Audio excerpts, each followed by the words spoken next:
I'm Matthew Buckley Smith, and you're listening to SLEERICKETS, a podcast about poetry and other intractable problems. This week, Alexis and Joanna are back. I am speaking with Alexis Sears, author of Out of Order from Autumn House Press, and Joanna Pearson, my wife, and the writer of a slew of books at this point, most recently Bright and Tender Dark, and the forthcoming story collection, More Happy, Happy Love. The ladies joined me this week primarily to talk about the Ted Chiang story, Liking What You See, a documentary, which is a flawed but fascinating, long short story, sort of, it's sometimes called a novella. It's about, among other things, beauty and actually a fair amount of psychiatry, which Joanna happens to be an expert in. So we talk about all of that. We also get into a little bit the recent movie, The Drama, though not deeply.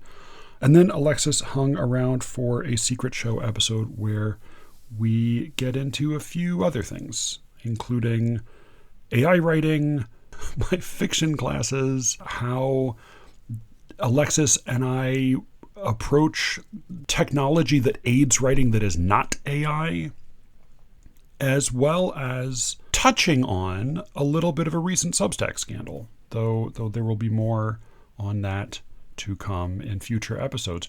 Before our conversation, though, I wanted to mention that I have just learned that the Necklace of Harmonia is now out and available. So Lettre Sauvage Press, the little handmade letterpress I have mentioned before on the show, run by Fiona Spring Leggett, has just brought out this chapbook sonnet sequence by Elijah. I read these sonnets some years ago at this point, but it's been put together in this meticulous, handmade, original art, beautifully composed chapbook by Fiona and some of her collaborators, and the poems are very impressive. It's a serious piece of work that is a number of years in the making, both the poems and the physical object itself. Right now, here is my conversation with Alexis Sears, author of Out of Order, and Joanna Pearson, author of Bright and Tender Dark. I had not really seen Zendaya in anything before.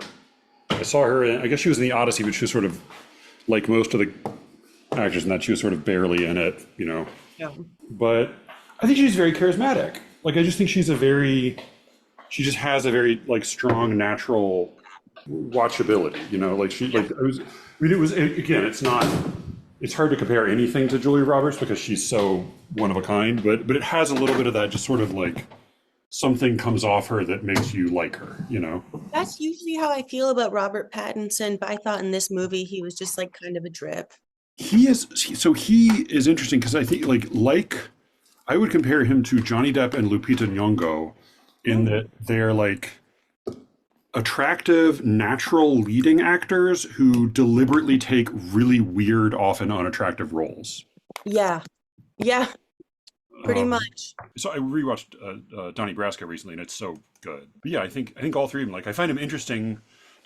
Robert Pattinson seems to have leaned really hard on making himself as unappealing as possible in the roles he chooses. Yeah, because he is still trying to get over his whole Twilight image. He hates Twilight in every interview, every single one. Yeah, no, he's working in a way he's working too hard at that. Yeah. Yeah. He's trying to cut against the grain of the Twilight pretty boy. Yeah. Which I love the movies. I love the Twilight movies. I don't know if they were good, or I don't think they were. I just really liked going as a kid and watching the moms swoon in the theater. Yeah, Matthew, didn't we see, we were not kids, I don't think, but didn't we see one in the movie theater? Am I making that up? We saw some of the Hunger Games.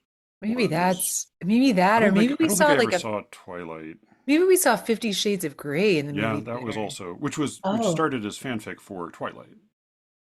Yeah. It was originally those two characters, and she just changed the names because it got some momentum. But that also felt very bad. If you were, I don't know if it's your style, Alexis, but I love ContraPoints. I don't know the Twilight movies, but she did an epic very highly produced, funny, intellectual treatment of the Twilight, of like all of the Twilight movies and books. Really? It's the sort of thing like if you have dishes to do or laundry to fold, it might be You interesting. just turn it on. Yeah, yeah, yeah. I'll send you the link. I don't think you could give the books any kind of intellectual treatment, really, could you? I mean, I thought, I don't think oh, it was so. just a blank slate. She works pretty hard at it, I will say. And he would just like watch her sleep. He'd sneak in the window. I thought that was a little extra. What are you drinking? Wait, that looks good.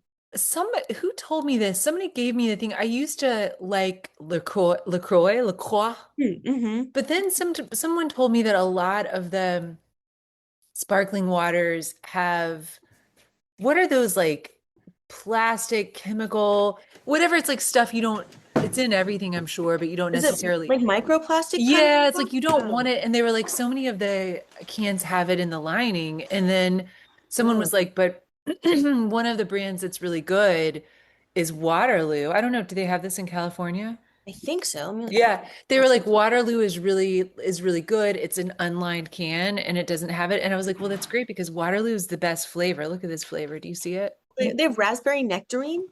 Yeah, I bet. I'm sure. Hmm. I feel like they might. I feel like they must. It's a fine sparkling water. See, that's Is what this podcast is all about. I Is agree. Joanna doing product placement on the podcast again? Waterloo. We Well, don't. We're not sponsored by them. We can't. Come on. this is what I'm sure the true hardcore Slee Ricketts listeners are like, where is all the talk of meter? Where are the Uh, really intense arguments about something and this and like but then like Alexis and I come on and like we are the true heart of the show, like what we yeah, want to talk about. What is the? I'm trying to think. including the drama. Why do you hate the drama, Joanna? What happened? Oh, the movie, the drama? Yeah, I just didn't feel like I liked it that much. And I just didn't want yeah. to watch it. I don't know. Is it good? Like, do I need to watch the end of it? No, the ending I thought was really predictable. Okay. The other thing that I feel like I stand by is I just find it so much less plausible that I'm not saying that there's a 0% possibility that a woman could be drawn to mass violence, but I will say that it's so statistically Yeah, unlikely that like I really got snagged on that. Like that's where I was like I was just like the whole premise kind of like lost me when it was like Zendaya like even if they're like oh we're gonna frump her up and she had to move to a new town and I was like yeah, that's just not how it works. yeah, I think I was so caught up on the fact that like it's so implausibly unlikely to me that like a woman could get this close. Like I was like well this is just like Robert Pattinson and Zendaya just I don't know. Yeah. yeah, yeah. I also thought I get that the whole point was that the focus was on the mass shooting planning, but I also thought that the other confessions were just like the fact that what was it? Was it Alana Haim? Yeah. Yeah. Like the fact that her character locked a special ed kid in the woods, in a shed in the woods and left, and that just never was addressed ever again. Yeah. Like that was kind of weird. That was No, kind of a bad one too. yeah, that That was was that was the worse one than the dog like the dog bite one. I was like the dog that one was like funny.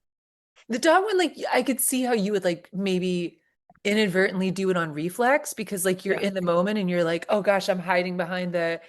But the locking the person up, I was like, that one both felt a little bit plausible, but also bad. You're right. And then she like had such a strange, strong, I don't know.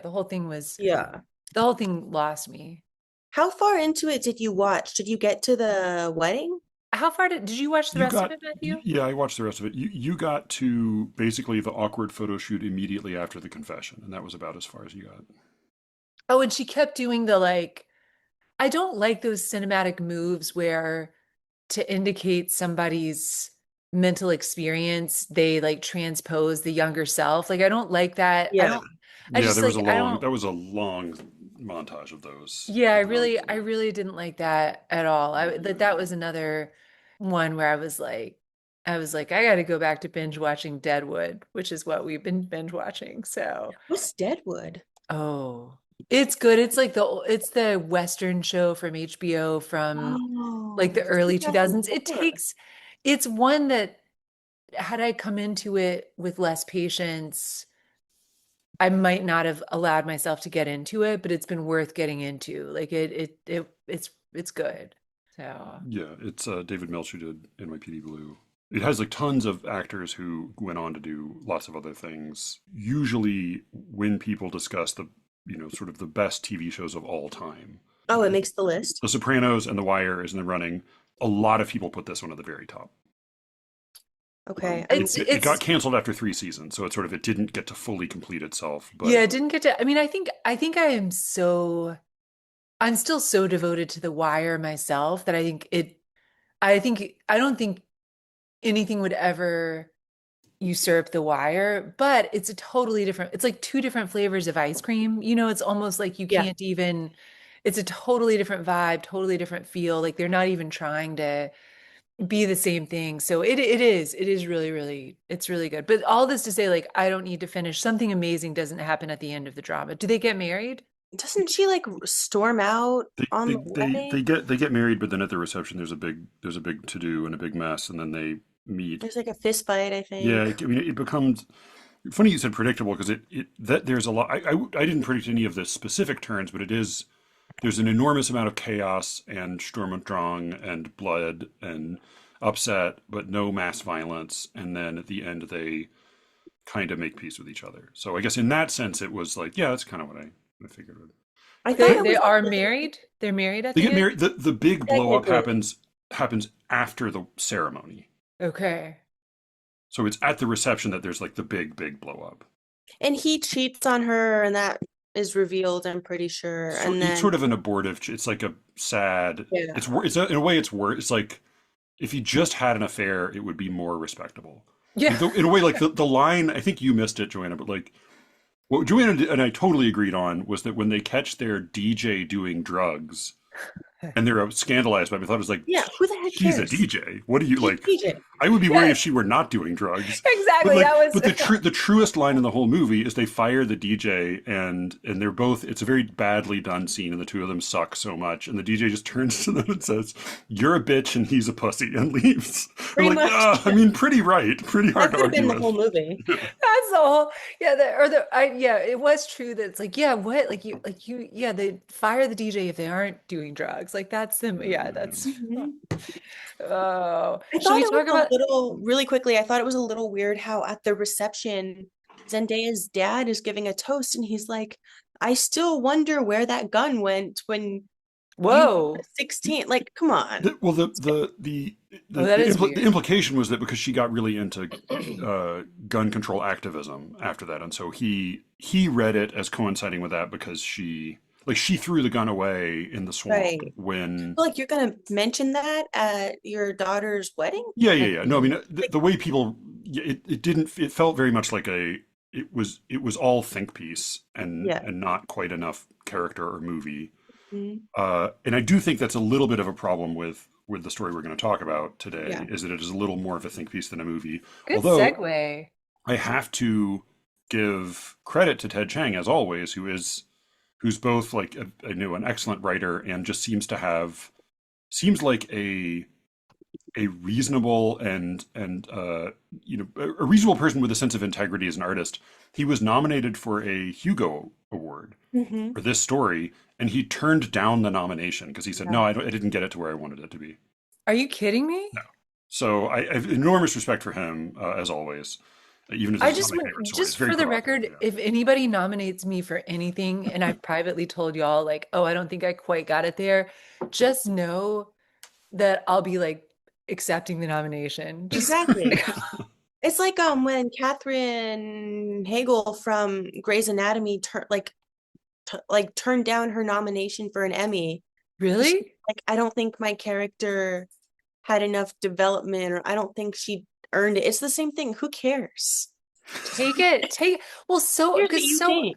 yeah, She's right up so there with often you do Sartre something. and Marlon Brando and Ted Chiang. Yeah. Well, it's like you do great things and they, can drop like a stone into the sea sometimes. So I feel like on behalf of all the times that like great stuff doesn't get recognized, like the life philosophy is you Right. accept the nomination. Just take Yeah. it. Just Yeah, just because who take cares what you think about whether you deserve a nomination for yeah. your own Yeah, work? exactly. Right, Like right, right, right. unless you cheated, plagiarized, like Yeah. unless it truly there's some other malfeasance that's about like it not happen. Like if it's like you made it with integrity, and even if you're like I didn't quite nail the ending or I didn't quite, you just like take you hold the trophy high. That's Yeah. Yeah, yeah, yeah.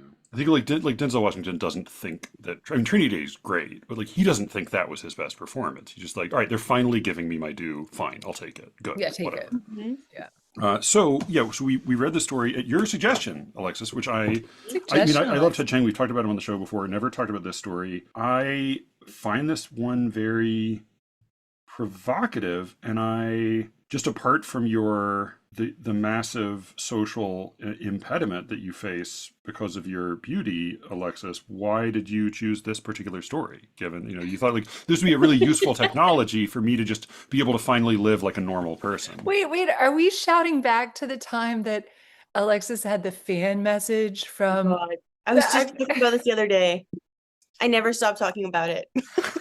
What was the message again? It was something inappropriate about your Oh, it's looks. something I don't even I don't even remember, but I remember it was like quite it was like was it a compliment or was it a anti-compliment? But it was like she loved your work, but It was like, I never see women write about what it's like to feel ugly. And I was talking to my mom about this the other day. She was like, your book is like a little bit more self-deprecating than you realize. So that half was like, okay. But then the second half, and to have that ugliness assigned to us. uh, Who gave me that assignment? Those of us who, like you, have been called ugly, right? oh my gosh. I don't Yeah. want that assignment. So, but I'm curious. Where did you run into the story, and what about it leapt out at you? Okay, so I don't really remember how I encountered it. I think it's because, as Joanna knows, I'm working on a short story right now. That's Yeah. So right. I've been trying to read a lot of short stories. And maybe someone on like Reddit or some kind of list. This was on like the list of best stories of like, I don't know, the decade or whatever. Hmm. Um, and I'm not really sure about this one. I liked it a lot. I go back and forth on whether I like the documentary style. I kind of think there might have been too many random characters that, I mean, I know it was intended more as like a philosophical, like a think piece, and it wasn't really about the people themselves. But I don't know about this one in terms of being, I don't know. Do you want to describe what the style? Because it is a very distinctive style of presentation for a short story. It's called "Liking Yeah, What You See," a documentary. Do you want to describe yeah, how he sure. tells So it? since the subtitle is a documentary, it's just a bunch of characters who are being interviewed for said documentary. So it's like screenplay style with like a Yeah. name, a colon, their dialogue, and then like on to the next person kind of thing. Yeah. And as in a documentary, he does the thing that always frustrates me when I watch documentaries, which is that he gives you a little epithet for the person the first time. He tells you who that person is. The Right. first year student at Pembleton, neurologist. He gives you that little tag the first time and then omits it on all subsequent occasions. So I have to keep flipping back to like, wait, Yeah. who was that guy again? Which is exactly what happens when you watch documentaries. So in that sense, it was very true to life. Yeah. But yeah, I mean, but the challenge I had reading it was that initially I didn't realize they were repeating characters, and then I Mm-hmm. just got mixed up. Like, like, it took me a while to recognize, like, okay, all right, Tamara Lyons is like that's the name we got to really pay attention to. There are a couple of others who repeat, but like there's a lot of Homer talk right now for obvious reasons, and one of the things that Homer knew really well was that it's easier to remember two things than one thing. So Mm, that's why he always repeats some kind of epithet with his character names because it Mm. helps us keep them all straight in our heads. And so just having a raw name in italics next to a colon put on the page, it takes a good while to start to actually orient yourself in what yeah. story is being told. Because right Yeah. at first it just reads like a bunch of quotations. Yeah. And because of that, I sometimes got tripped up on who was on which side. Right. So do you Yeah. want to describe what the actual subject is? Joanna as our Yeah. psychiatry expert? Do you want to do you never deal with anything like prosopagnosia? No, no, I mean, really, those are like neurological.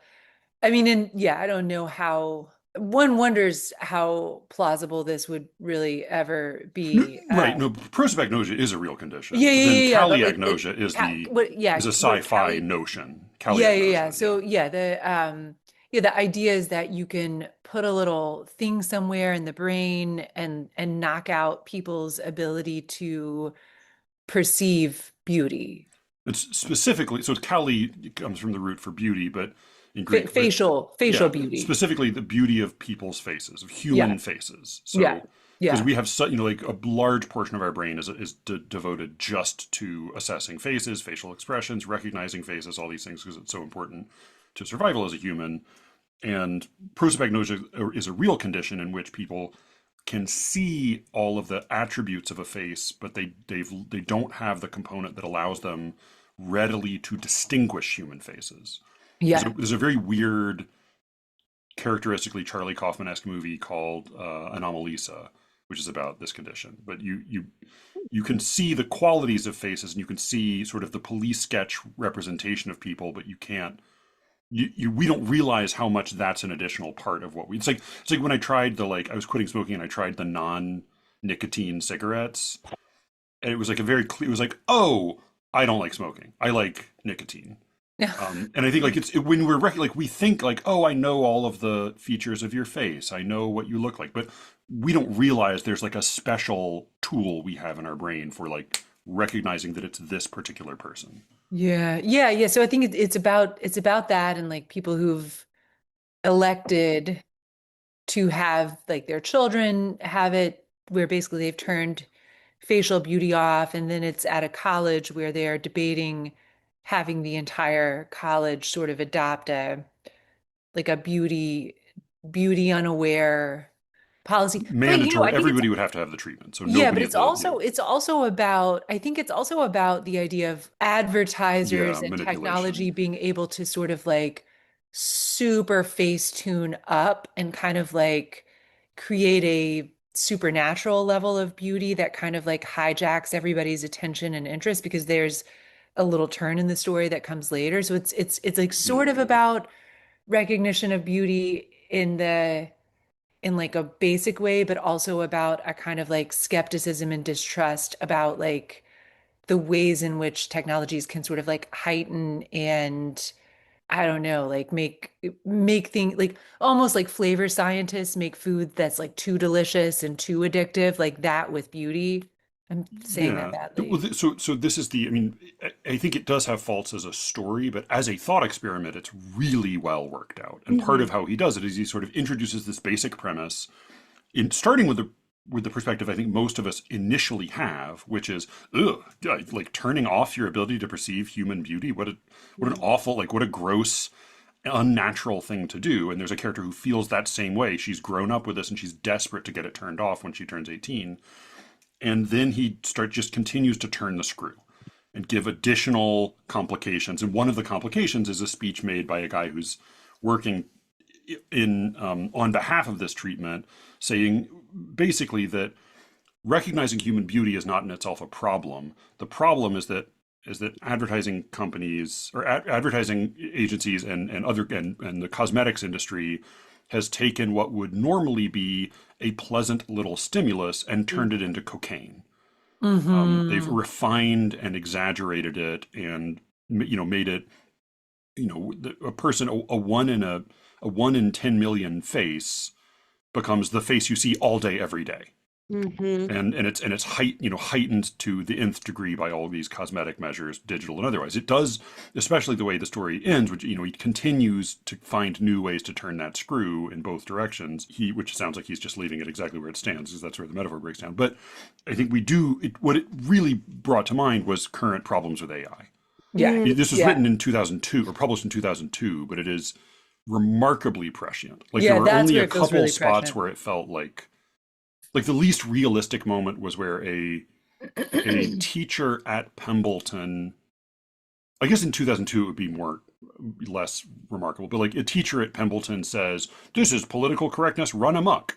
You're like, all right, like that guy would have like The his guys from the future. Yeah, that guy's from the future. Well, he's from the future, and he's also like he's from the future, and definitely not from this hyper liberal. He's not. This is like Oberlin, you Yeah. know. Yeah. Yeah. But yeah, but I mean, for the most part, it feels extremely prescient. So yeah. So how did you feel about it reading this, Alexis? I thought this was such an interesting concept, and it was the kind of thing that I saw arguments on both sides. I asked my best friend, who's a guy, like his thoughts on this, and he just like sort of very matter of factly goes, "No, I'd never do this. Beauty's important." But like that to me is like that to me is just such like an oversimplified version of what this is. First of all, I thought the cocaine analogy followed by Tamara going, I think he went overboard with that cocaine Yeah, analogy yeah, was yeah. brilliantly placed. Hmm. Someone, there was one quote I really liked, and it kind of sums up my thoughts on the procedure itself.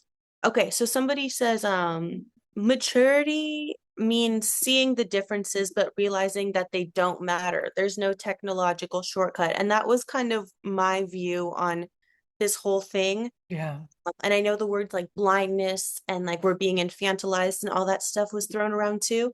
I think like pretending that any kind of beauty privilege or whatever doesn't exist, that to me is comparable or almost comparable to being like, okay, I'm going to flip a switch in my brain where I can't tell what race people are or Yeah, yeah, yeah. something along Which, those. yes, Yeah. which interestingly enough, and they allude to that in the story, but in a book that I read this year, I think it's a 2026 book, Kim Samick, I Am the Ghost Here, her short story collection, she has a short story. And I'm like, she must, now going back and remembering the story, I'm like, she must have read this, or I would assume it's in conversation with this. But her story is about a I don't remember what it is, like a procedure. It's not the same procedure, but it is basically about something in the future where people can't read or determine any kind of like racial. No, no, what it is in her story, you have the procedure and everyone appears to be exactly what you are. So like if you are an Asian American woman, then the whole world is like Asian American women. Or if you whatever, if Yeah. you're What if you're not a lesbian? Like what a I, weird I like hope oh I hope I'm remembering the story correctly. Like I think that's what I think everybody is exactly the same in her story. I great. actually also don't Sounds remember how the story plays doesn't out. sound hellish at all. Just living in that one being John Malkovich scene forever. I don't know what my point was. What was my well, whatever. There was another story that reminded me of this. But I do think you're right, and Ted Chiang's right that there's that yes, beauty is a real privilege, and it's one that's harder to quite put a finger on and identify in the same way that we might with race or with sex. Not that those are solved problems, but beauty is a harder one to it's a harder needle to thread. I mean the scene that I kind of my heart went out to her, and it was the places like where I this felt most to me like an actual story was in Tamara Lyons, the kind of the sort of central character, this girl who's just graduated from high school, starting college. She's had this stuff in her brain her whole life, so she's excited to turn it off. She turns it off, eventually realizes she's pretty, and it's very exciting to her, and she's very happy about it. She also is hung up on her ex boyfriend. He broke up with her when they were in their senior year, and she learns from her friends that she's way out of his league, that she's much more attractive than he is. Although to her, even though he doesn't look beautiful to her, she knows him so well and she loves him so much that his face is not unappealing. Like she still finds him appealing to her. And the scene that sort of broke my heart was that she was sort of working to try to get him to get his caliagnosia turned off so that he could recognize beauty, so that he could see that she's pretty and like Hmm. her. And then she rakes herself over the coals for how manipulative this is and how unfair and how, oh, I just wanted this for my own sake and this isn't really fair to him. And my thought was like, I mean, it's not that that's totally wrong. It's just that like, good Lord, like, what do you think all courtship, like, you're trying to show yourself to your best advantage. You have a good side you can show, just like presumably that same guy would want to make himself seem as competent and good looking, but also like successful or Yeah. confident. Like, of course you want to show yourself to advantage. And it did start to feel like that was one place where there are so many unfair advantages we have and unfair disadvantages. Yeah. And it's great when those can be leveled in a way that, like with music, it seems like the really obvious example is in orchestras.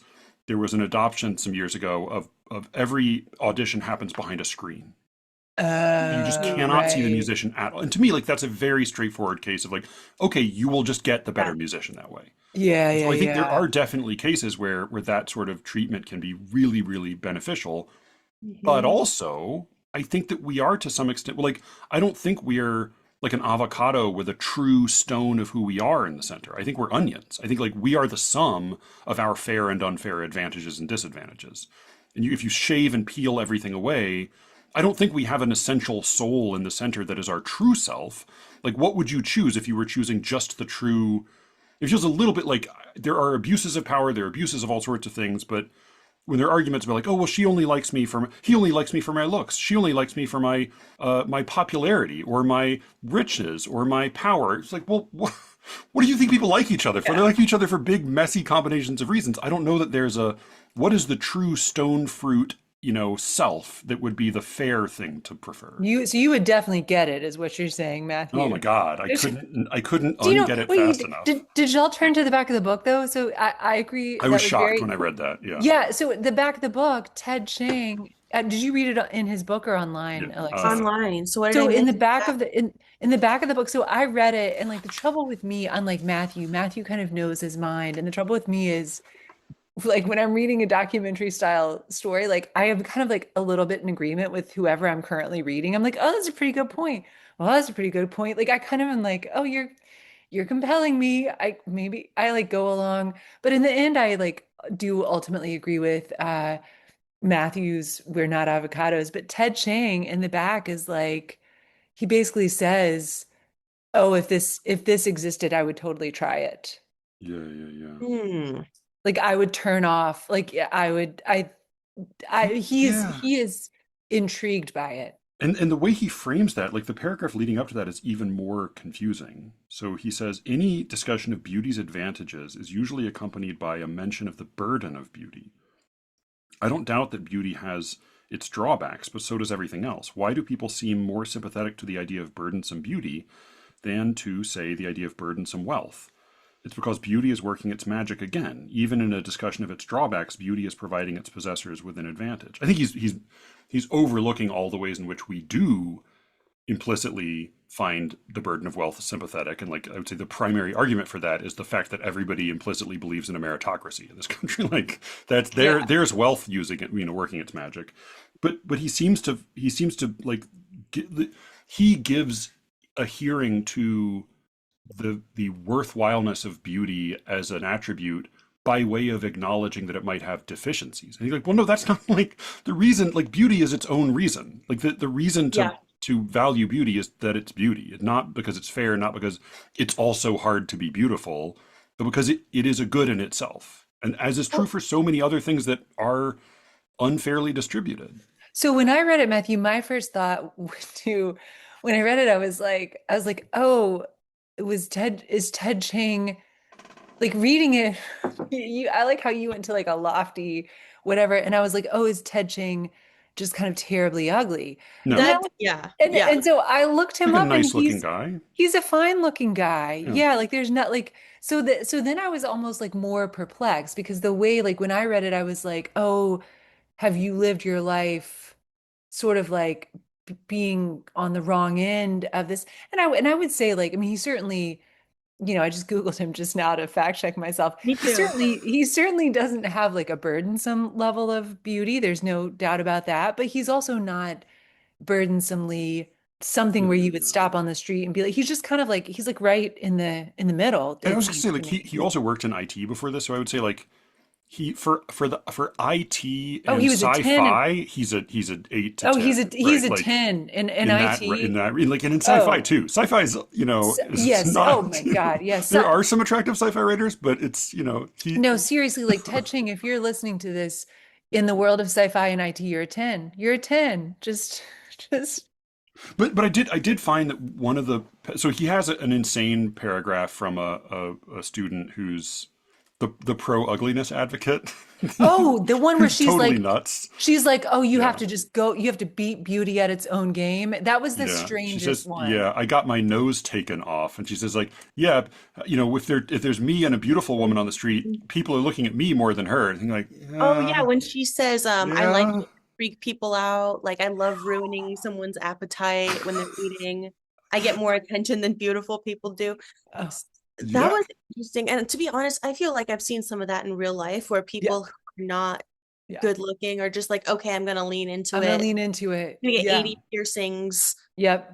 I just reread Good Country People, and I do love that like you have the passage where the mom says like, I think she changed her name just because she thought it was the ugliest name she could find. And it's like a very mom thought, and then it switches to her perspective, and she's like, she chose it because it was the ugliest the ugliest name she could find.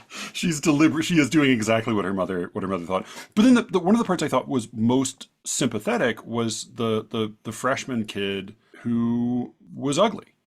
And he just says, like, he says, yeah, so I thought I'd give it a try, and it's okay. He says, actually, it's better than okay. I've always hated how I look. For a while in high school, I couldn't stand the sight of myself in a mirror. But with Callie, which is the shorthand for this technology, but with Callie, I don't mind as much. I know I look the same to other people, but that doesn't seem as big a deal as it used to. I feel better just by not being reminded that some people are so much better looking than others. Like, for instance, I was helping this girl in the library with a problem on her calculus homework, and afterwards I realized that she's someone I'd thought was really pretty. Normally, I would have been really nervous about her, but with Callie, she wasn't so hard to talk to. It's not a very, it's not a hyperbolic, it's not an extreme That statement, but I found it pretty touching. that's the secret Ted Chiang perspective.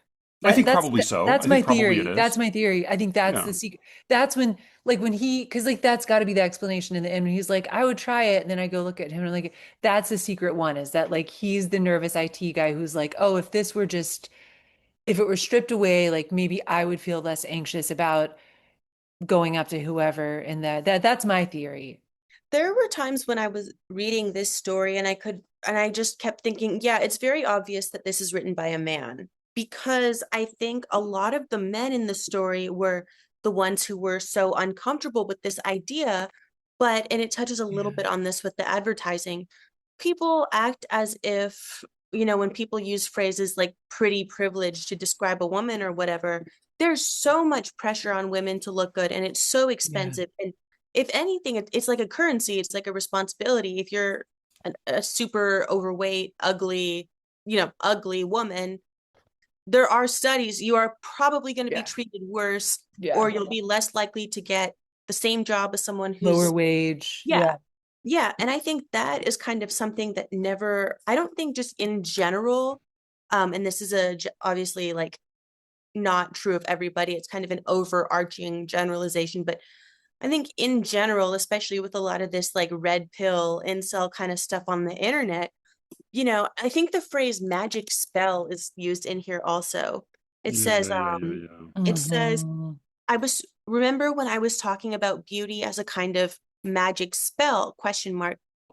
For 99% of people, looking good takes a lot of money and time and effort, and it's not just usually some magic thing that you stumble into. And I think that's something that Ted, as the author, didn't really touch on, that most of the people being interviewed didn't really address.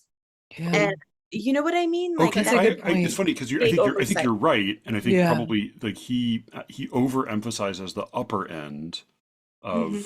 of the scale and underemphasizes the bottom end, right? Because probably because men to the degree to which they're thinking about women, well or poorly or whatever, they're mostly thinking about women they are more attractive to, and Mhm. they're failing to consider women they're not attractive to. And so I think you're right that he under considers the bottom end of the spectrum.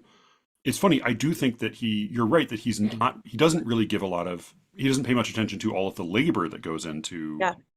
beauty. Even think of like Yeats saying, we must labor to be beautiful. Mhm. But I do think that when he talks about a magic spell, what came to mind for me was not so much that it's effortless as that it has a power over men that is unfair.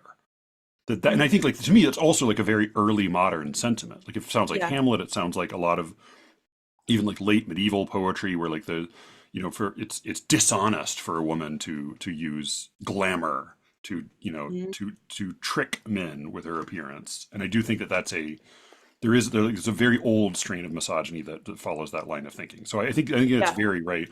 What do you what I'm curious, like what's other, like do you think like just would it be just a woman who is either like really suffering from not being beautiful, who would who we would hear from in this story? Who else would we hear from, you think, if a woman had written it? I don't know, to be honest. I think there would probably be a little bit more nuance if some of these other perspectives were being considered. There's one character, Annika Lindstrom, second year student. She says, "I think this Cali thing is a terrible idea. I like it when guys noticed me, and I'd be really disappointed if they stopped. I think this whole thing is just a way for people who honestly aren't good looking to try to make themselves feel better. And the only way they can do that is to punish people who have what they don't. And that's unfair." And that whole like, I like it when guys notice me thing struck me as really interesting because I read like a think piece, I think it was last month, and it was written by a woman, and she was saying that even if you think like, people say, "I don't wear makeup for men, I wear it for myself," or Sure, yeah. I don't put on a cute outfit in the morning because I want to impress random people on the street. I do it because I like to look good. This person was arguing that even if you think that, you on some level have internalized, I guess like the patriarchy and capitalism and all of those things so much that that still is the reason you want to look good. And I don't know. I've been thinking about that because what do you think? She's saying that like even the idea of like looking good, quote, for yourself Right. is a result of someone else or a society or a Yeah. culture. Here's Like, Because my like what is that question. standard? Like what does good mean in Well, that context? and, and Sure. why? and my question with that is always like, where is the perfect line then of like non-indoctrination and not caring? Because the thing that I always think about is on the inpatient psychiatry units, especially for people who are profoundly depressed, one of the things that is part of the standard of care that happens as early as possible is they try and like gently encourage people to like get showered, put on clothes. Like like it's like, well, let's not just have you with like greasy hair sitting in a hospital gown. Like on the psychiatry units, it really is like, let's get your clothes on. Okay, all right, there's some downtime. Sometimes like the nursing assistant or whoever will like be out painting nails with somebody. It's like little things of like people, and again, like you couldn't argue that anybody's trying to, I, I don't know what, like look like a movie star, but like these small ways of, I mean, truly what you're saying, Alexis, like feeling good for you and not feeling like you're just sort of like slumping into like a Yeah. dirty morass. So that's where I'm like, where, Participating in society. Yeah. yeah. Like, where is the line of like, yeah, like not being overly obsessed with being attractive, but sort of dignifying others by showing that you respect them by respecting your own appearance when you go out to interact with them in the world, you know? Mm-hmm. Yeah, Mm-hmm. because I tend to think that like those standards are, some of them are natural. I think there are some degree to which beauty is a fairly natural response. But I think that yeah, there are a lot of standards having to do with appearance that are imposed by social convention. But I also, as with our souls, I don't think there's a secret true self underneath all of that. I think that like if you Mhm. go to a different society and you'll get different standards, sure, but I think that it may just be a matter of how much is it fucking up your life. I mean, I feel like as with a lot of psychiatric diseases or conditions, it's like there isn't Spectrum. necessarily a test for it. The test is how much is it fucking up your life. Right. Right. Mm-hmm. Well, something I also found interesting was I was thinking about how a lot of these people, and I could be wrong, so tell me if it does come up somewhere in here.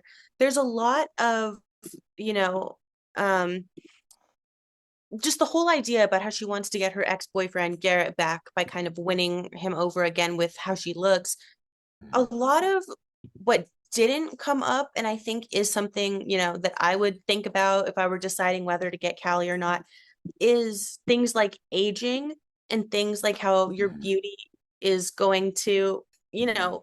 With fluctuate. the one female professor who mentions that kind of briefly. Okay, let's see. Yeah. But But it's again, always it did it's feel very much very, the way like it did. Honestly, it felt a little bit written by a man. yeah, yeah. Yeah.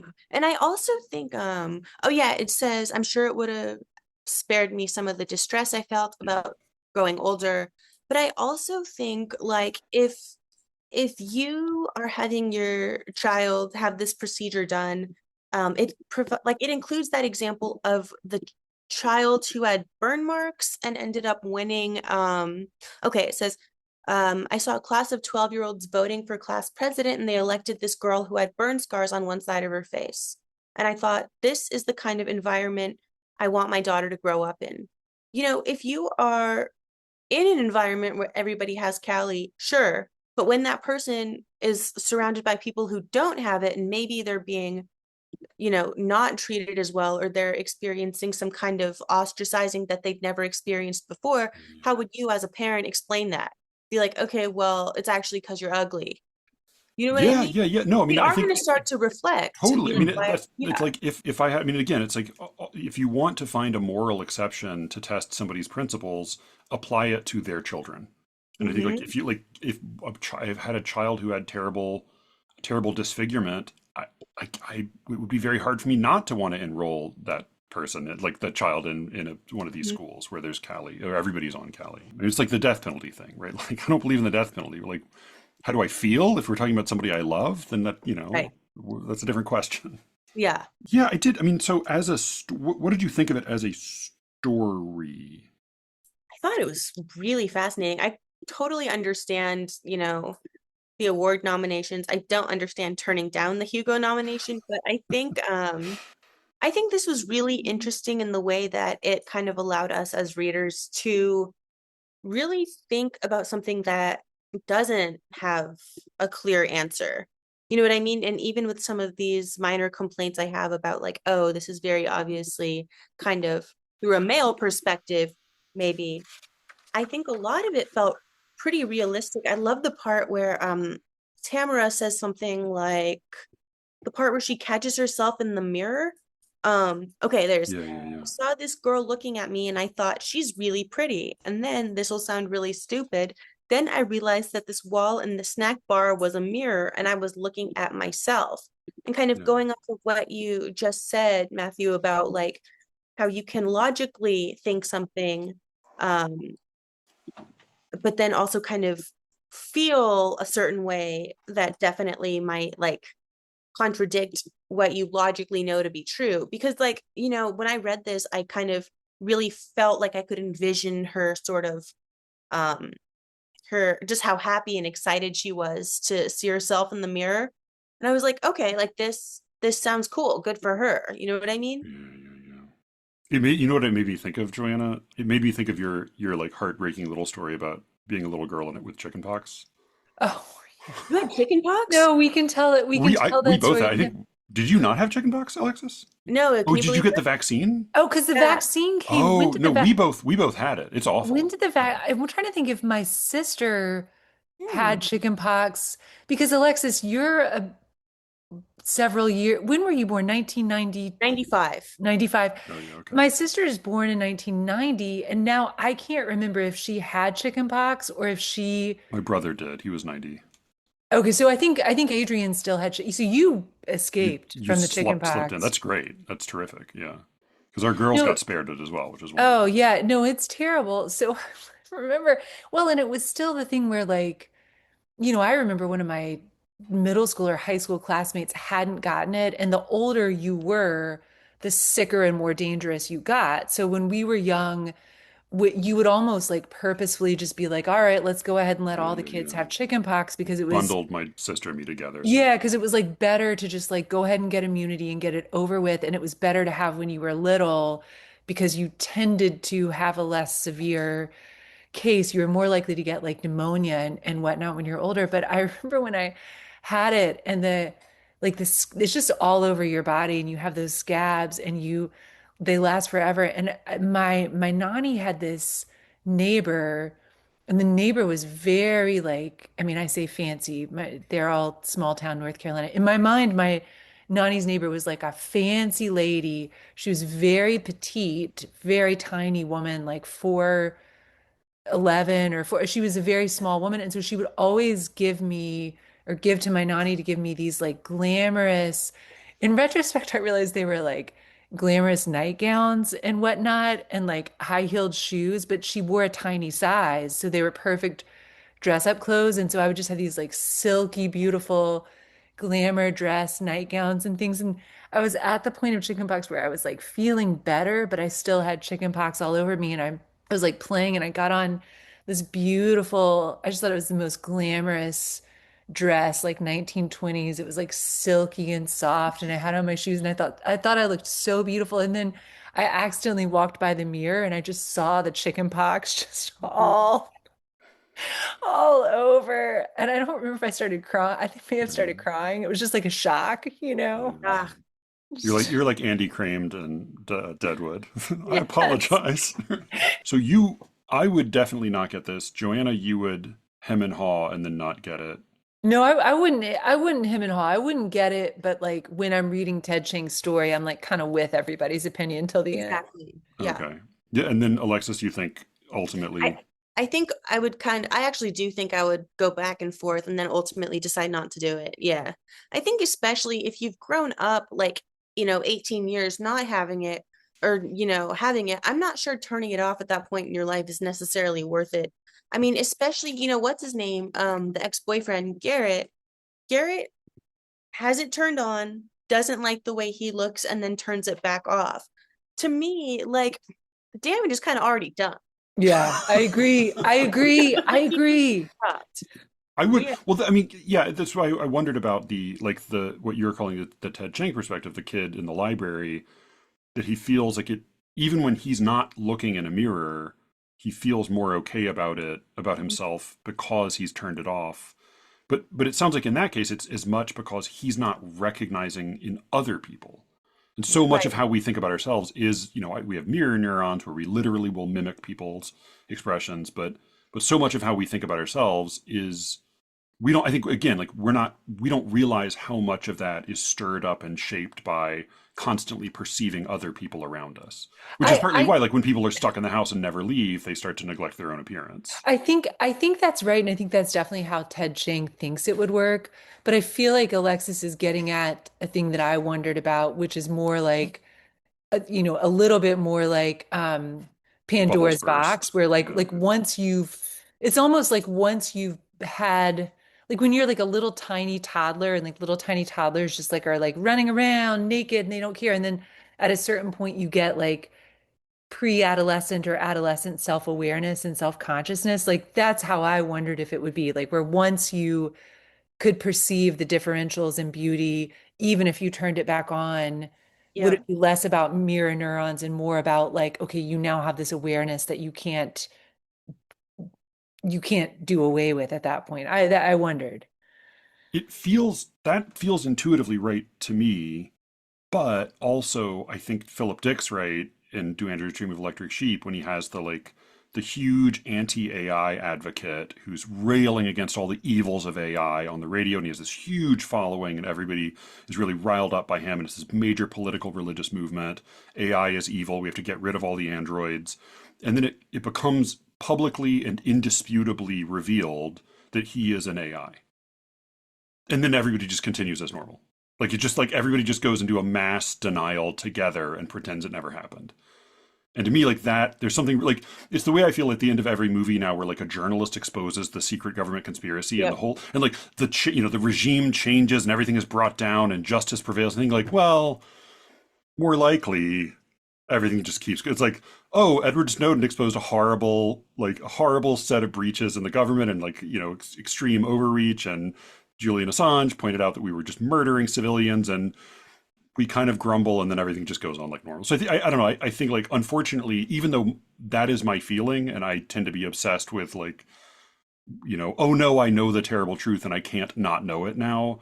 Yeah. I think for the most part we're very good at sliding back into denial. Hmm. Oh, absolutely. I mean, even when, I was on some mission to not use Amazon because, of Bezos. Totally. Also, Matthew, you just mentioned, you started to talk at the beginning about AI and this story. Say more about that. I thought that was really interesting. Well, I do have a thought about it. I don't know if it's the one that I was bringing up before. The thought, but I also know, Joanna, you're going to have to scramble in a minute. Oh, the only thing I was gonna say that I want to hear your AI thought, and then I will just like discreetly scramble. Oh, Alexis, why don't you live in North Carolina though?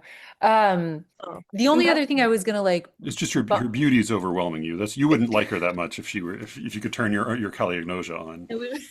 I do, I There should be a do, Zoom filter where you can I make yourself not appreciate it, but that's attractive. that's the thing. Do you know what though? Like I like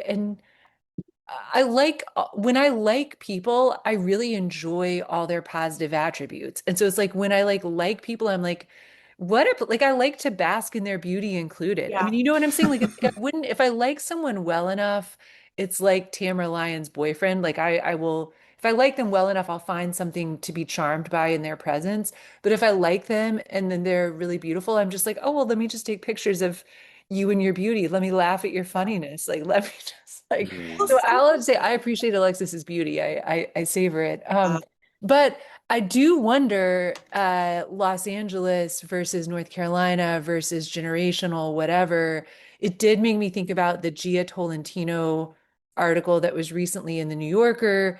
I don't remember now if I read it or if I just listened to the interview on Fresh Air, but she basically has done a deep dive into how there's just like way more cosmetic intervention. Like there is a kind of like driven by internet, Instagram, TikTok filters online. There's been this like heightened pressure to have a less real looking face. Yeah. And I don't know if it's because of like my own age where I'm sort of like out of the like out of the beauty market. Not that I'm not, I don't want to look like a dog. I'm not saying anybody's ever totally out of it, but I'm sort of like out of the like really high pressure demographic, or if I'm out of like the big coastal Yeah. cities, Yeah.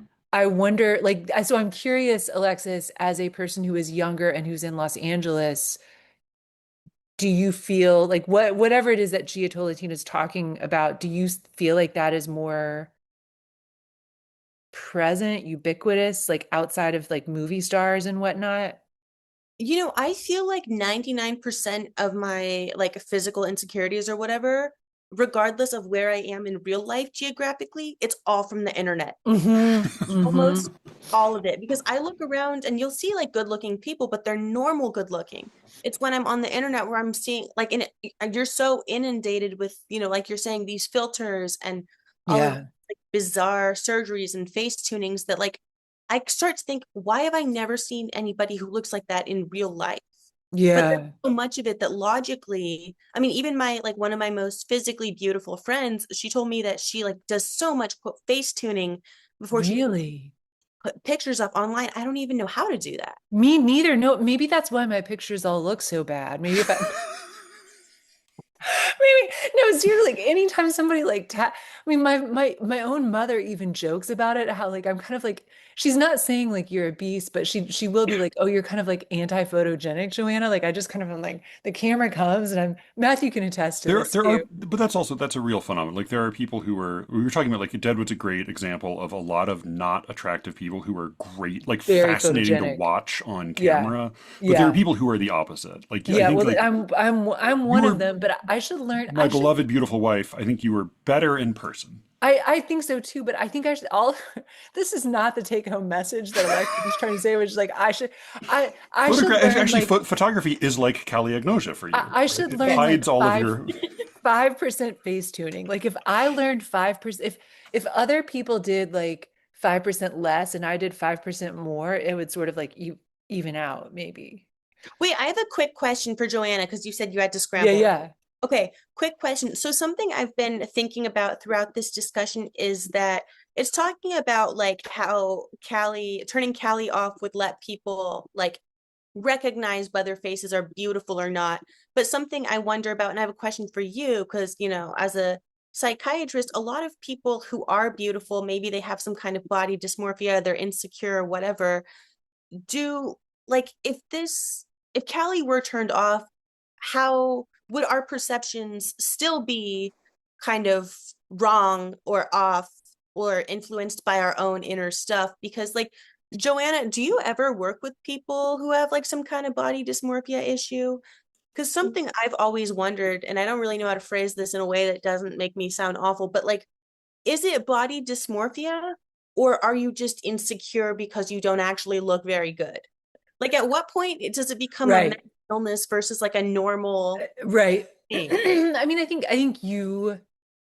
think probably that's another one where it's like question of degree and disruption. Because I mean, you know how like if you say your name enough times, it starts to sound strange. Or if, for example, you were to just like stare at your own hand or nose or ear long enough, it starts to look like odd and like you could, so I will say that I think it's probably a little bit of all of the above, but I think it probably is more about over preoccupation with something that is often Okay. within the realm of like normal variability. So like let's use the example of a nose. Like I mean, maybe there are people on the internet saying like this is the perfect little tiny, precise, perfect nose, but then like beyond that, there are lots of like pretty untroublesome looking noses, but like somebody gets really, really overly preoccupied with their own nose, not, I think it's often something that's like maybe not perfect, but like the person has become overly preoccupied with it. Did that answer? Yeah, yeah. I've It's just like always pretty, wondered it's about like pretty this. normal. It's not like movie star, it's not a movie star's nose that plastic surgeons are emulating, but it's also just like not anything that would have struck my, like it's not like, oh, I was walking on the street and it's like didn't Cyrano de Bergerac have a big nose? Is He's a that the giant nose. Yeah, yeah. Yeah, yeah. It's like not that level of nose, but it's just like they don't like it and they've stared at it too long type It's of Okay. thing. almost like a thought experiment. But before I moved to Baltimore, my Bryn and I would hang out every night at this bar, and there was a girl we saw there regularly for a good while, and then she vanished for a few months. We didn't see her at all, and then she Hmm. reappeared. And I'd always liked her. She's sort of like like quirky, smart. Working in some crap office job. It's like a person I liked and got along with well. Um, and she reappeared, and she was like, "Oh, where have you been? It's I haven't seen you in forever." And she'd had to save up all this money, and she'd been away, and it was very very involved, and it she kept wanting me to make some comment, and I had no idea what she was referring to, and she finally pointed out that she'd had a nose job, and I thought like, Hmm. oh, I guess I Hmm. see. Like you Maybe just it's wasted a bunch of like I time and don't money.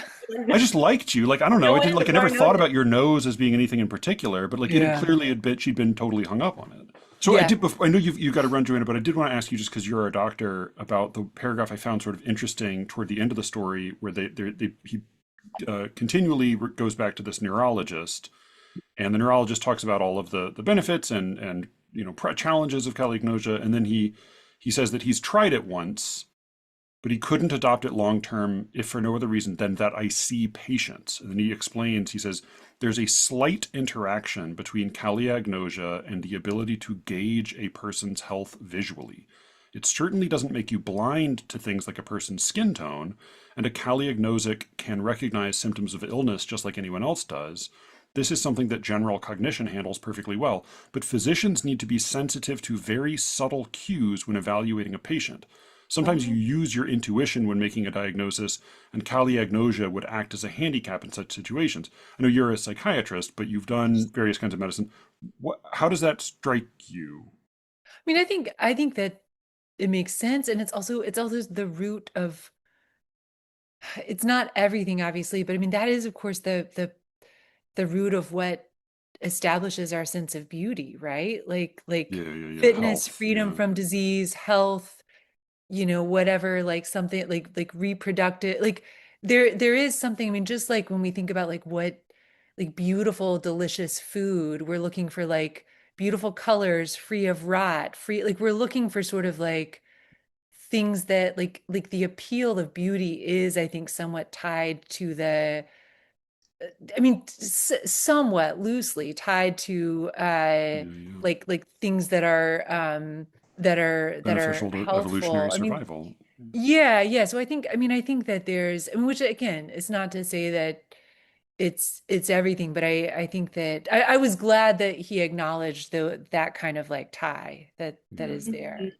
It reminded me, it's like the way I think anytime there's some, I mean, from any perspective, some basically like anytime anybody in some think piece refers to the DSM, I feel like it's always a dumb simplification where there's an argument about like, well, this disease is listed as X, and here are the symptoms, and if we check these off 1, 2, 3, then this is the definitive argument being made, and it just sends me back to everything you've said about how diagnosis is so much a matter of exposure and training over time and a je ne sais quoi in having like seen enough cases of something that you know what it looks like. And yes, you think about specific criteria, but it's never as simple as checking off a list of symptoms. Yeah, I think that's fair. Or you tell Uh, me, the better, I don't know, the no, smarter. no, I mean, Yeah. I think that's fair. And then I was also just thinking about like when people forgetting some sort of like, you know, rubric of beauty that's defined by Vogue magazine. I'm just thinking about like when you see a person you know and you're like, oh wow, you look good.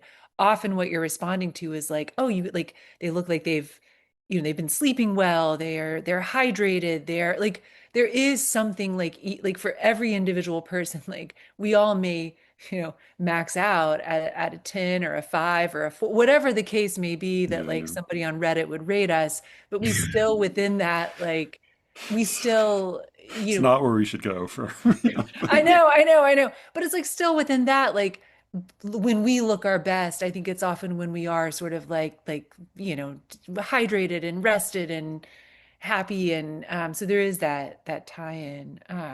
I feel like I'm gonna miss the really big AI point that you're gonna make now, Matthew. Oh, well, you can. This is why I feel like the only time it's the worst listening to the podcast is when it's somebody else interesting on it because you get to hear my opinions all the time. Oh yeah. I mean, if Alexis is on it, I definitely listen to the episode. just Don't cancel your next appointment. Yeah.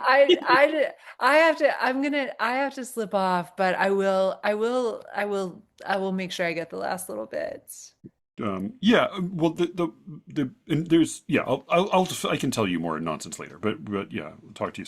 I'm Talk to glad you to see you, upstairs Alexis. soon. It was so awesome seeing Bye. you. Are you coming to Baltimore too for the ALS? Think about it. Do you normally go to No, ALSC? never. It's my first time. Really? What drew you this time? David Yezi, shout out to Yezi, Are you was doing the like, Shakespeare thing? yeah, Oh, yeah, great, great, great. talking about the Volta again, which Terrific. I feel kind of bad about because Mike's gonna be there and he's like the Volta guy. Oh, I think you're the Volta girl though. That's But That's true. cool. There's he's gonna also be two. like it feels like it's like he's like an enthusiast for an obscure sport where he's just like anything that's good for the Volta is good for him. So I think he will be happy for there to be more Volta talk.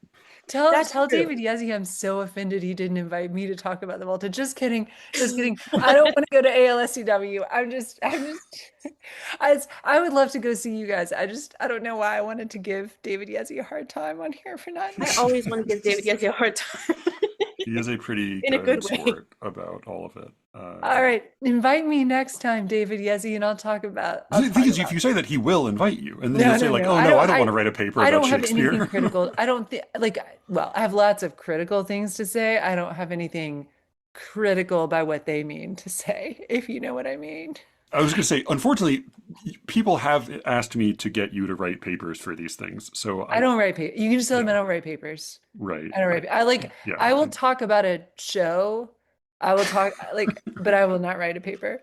That was my conversation with Alexis Sears and Joanna Pearson. Go look for Out of Order and Bright and Tender Dark, and keep your eyes peeled for more happy, happy love. Also going to be coming out from Bloomsbury by Joanna Pearson, my lovely and talented wife. As I said, Alexis stuck around, and she and I had a characteristically fun and juicy conversation on The Secret Show. You can find that at sleerickets.substack.com. Put your email address in, and I will give you a week's X. You can find that at sleerickets.substack.com. Put your email address in, and I will give you a week's access for free. After that, it's really fucking cheap. So sign up to be a paid subscriber. You can join the Substack chat where we just some conversation goes on there, but I also like to post opportunities, contests, job listings, and occasionally calls for questions for future guests. You can also, if you subscribe to The Secret Show, submit poems to Listener Crit for frank anonymous critiques on the show. We got a couple more in the works, and I have this thought, which is I may, in addition to doing episodes with Alice and Cameron, I was thinking it'd be fun to bring on some guest listener critiquers to do some an occasional episode with me, including maybe some editors of poetry magazines. Thought that might be kind of a fun way to mix it up. So be looking for that. Go check out The Secret Show. If you would like to give a little extra support to the show, you can sign up to be a Motherfucker of the Arts, a founding member, or you can go to SLEERICKETS.com and just click the chip in button in the upper right hand corner, or if you are on your phone, click the X and you will find it. Chip in, give some money directly to the show, keep our lights on and our subscriptions flowing healthily. If you'd really like to listen to The Secret Show and you can't afford it, then write me a note at sleerickets@gmail.com and I will hook you up. You can also reach me there with all of your complaints, praise, questions, and diatribes. I welcome all of it. Thank you all for listening. And with any luck, I will be speaking to you again very soon. Until then.